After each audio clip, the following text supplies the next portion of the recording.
Well, hello, it's Wednesday, so it must be time for Willie Hat's Wednesday WIPs. And you join me back here in Chester because I've returned from sunny Scotland, which was very sunny, and did lots of walking. And now I'm back here in the real world with all things like washing and tidying and all that kind of stuff that you need to do when you're back home. So I had a great time in Scotland and did lots of walking, but in the evening and not on the train there because we went by train, even though there were strikes, we managed to find the days that weren't on strike. I did lots of knitting, and where is it here? So here we go, here's the socks. So I think you saw me starting these last week or the week before. So I knitted one on the train on the way up because it was nearly 7 hours on the train with changes and things like that. The members of the group of the holiday were very interested in my knitting and were quite interested to see how it progressed during the week. So did that on the train and then did that during the week. So I've got a nice pair of socks, and Mr. W thinks they're rather nice, but a little bit small for him, so I shall keep them. I did knit them for me, not for him. So yes, this was the merino sockle from Ripple's Craft Yarn, based on the west coast of Scotland, where I got it last year on my holiday. I didn't get any wool this time because we were busy walking, and although we went past King Goosey several times where I bought some wool last year, we didn't have time to stop and look at wool. But we did stop at the Dalwhinnie distillery and buy some whiskey. Anyway, so these were finished. That was great. And then I started these on the train on the way back. And I have done more than this, but I've undone it because I hadn't quite got the pattern. So I decided, no, I won't bodge it. Don't bodge it, Harriet. So I've undone it and I'll be doing the pattern. So this is the pattern. It's from the Knitter magazine, and it's called Freeze by Bronner Miskelly.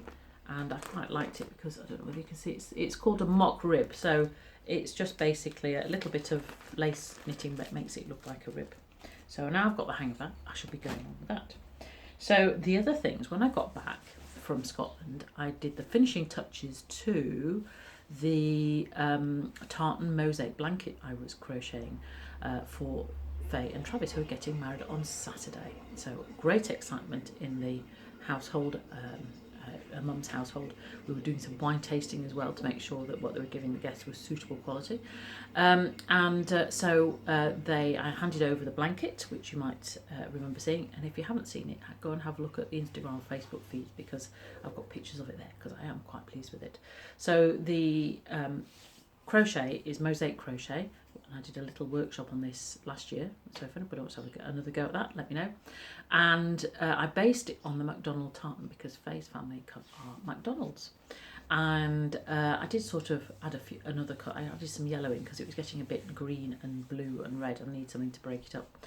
So they were very pleased with it, and they'll be taking it away and sitting outside in the cold with a blanket over them because it is quite cold. Anyway, I hope the weather is lovely for them on Saturday in Sheffield. So that was a big tick, a big finish. So I've finished socks, I've finished a blanket, I've started another stock. I don't have a crochet project on at the moment, but I do have a half finished project which I think I must finish before I start a new one, don't you? Anyway, so I have also been knitting and nearly finished my Iona jumper. If that beep is the dishwasher, because you have to do jobs like this, don't you? So here we go. So here it is, the Iona sweater. So I've got to the stage of sewing up the shoulder seams.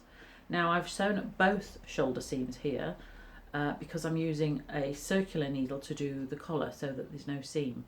But the pattern just asks for one and then you knit backwards and forward. But I like using a circular needle because you don't have to do a seam.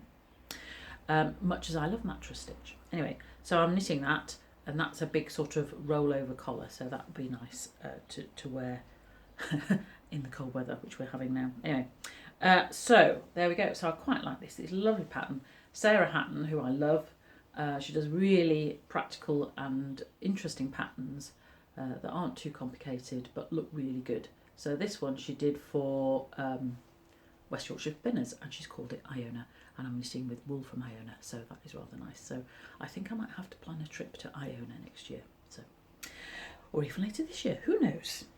So that was that.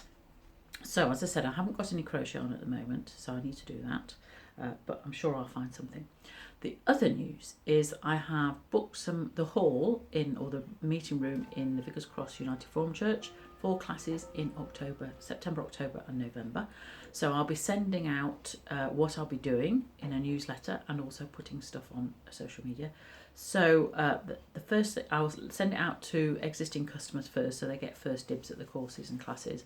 But if any of you fancy a particular workshop or to learn a particular skill, then let me know and I'll see if I can fit it in the programme. So I'd love to hear from you. I'd love to see you again in the autumn and next year as well. So that's quite exciting. It's a bit sad to be thinking about October and November in June, but to be honest, the weather is very October and November. Anyway, so that was my classes, which is very exciting. And I think that's about it from me this week. Before I go off to the allotment to do some weeding, as a fellow allotmenteer said the other day, it's essential weeding. Well, when is it not essential weeding? Anyway, so I should be doing some essential weeding. And just to show you, I'm wearing this here, which is my Himalayan salt tea, which I made a couple of years ago now. And I used wool from Under the English Sky, and she's based in Great Bourton. So have a look at her site on Etsy. She has some really fantastic colours. She dyes her yarn, and this was actually 4-ply. I think it was sock yarn, but it is 4-ply. But I used 2 different colours because she didn't have enough of one. I thought the sort of subtle stripes looked quite good. And then there's, I don't know whether you can see, there's some little details there using a different contrasted colour. So this is keeping me nice and warm in this lovely, cool English summer's day. Oh, here's now I've got the pattern from Inside Crochet there. So yeah, it was by Kath Webber. There you are, Kath. That's all from me this week. I hope you're having a fantastic week, and I will see you next Wednesday.